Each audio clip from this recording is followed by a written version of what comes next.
आज कविता के माध्यम से एगो मास्टर साहब के कहानी बताओ तनी, ध्यान से सुनल जाओ। ऐसनो मास्टर साहब होला लो। भैया हो बताओ तानी मास्टर साहब के कहानी, भैया हो बताओ तानी मास्टर साहब के कहानी।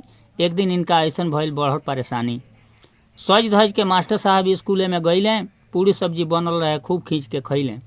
सज धज के मास्टर साहब स्कूले में गईलें, आ पूरी सब्जी बनल रहे खूब खींच के खैलें। धीरे धीरे असर भइल, पेट उनके लागल फूले, आ रह रह के 10 मिनट पर गैस लागल खुले।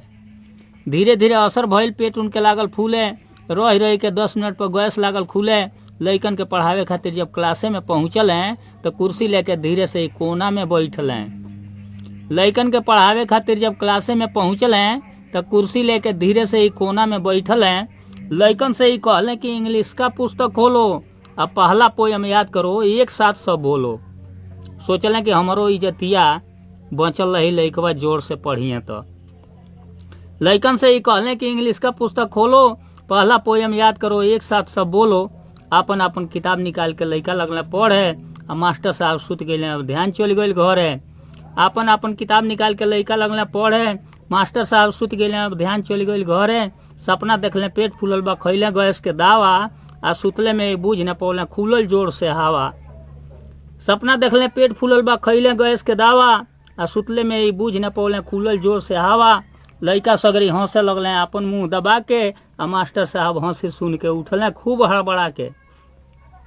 लइका सगरी हंसे लगले अपन मुंह दबा के, आ मास्टर साहब हंसी सुन के उठले खूब हड़बड़ा के। कुर्सी पर से खड़ा हो गए, लगले अब समझावे, आ इंग्लिश पढ़ावल छोड़ के अब साइंस लगले पढ़ावे। कुर्सी पर से खड़ा हो गए, लगले अब समझावे, आ इंग्लिश पढ़ावल छोड़ के अब साइंस लगले पढ़ावे। प्यारे बच्चों बुरा न मानो, यह सबकी है मजबूरी, अब पाचन तंत्र को सही रखना है तो यह भी है बहुत जरूरी।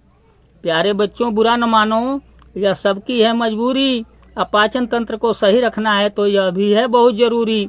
लइकन के समझा के जल्दी क्लास से बाहर भइलें, और मास्टर साहब पूरी सब्जी फिर कबो ना खैलें। लइकन के समझा के जल्दी क्लास से बाहर भइलें, और मास्टर साहब पूरी सब्जी फिर कबो ना खैलें। मास्टर साहब पूरी सब्जी फिर कबो ना खैलें। भैया ये कविता अगर आप सबके पसंद आयल हुई तो एक लाइक, सब्सक्राइब आ शेयर जरूर करब जा। बहुत बहुत धन्यवाद।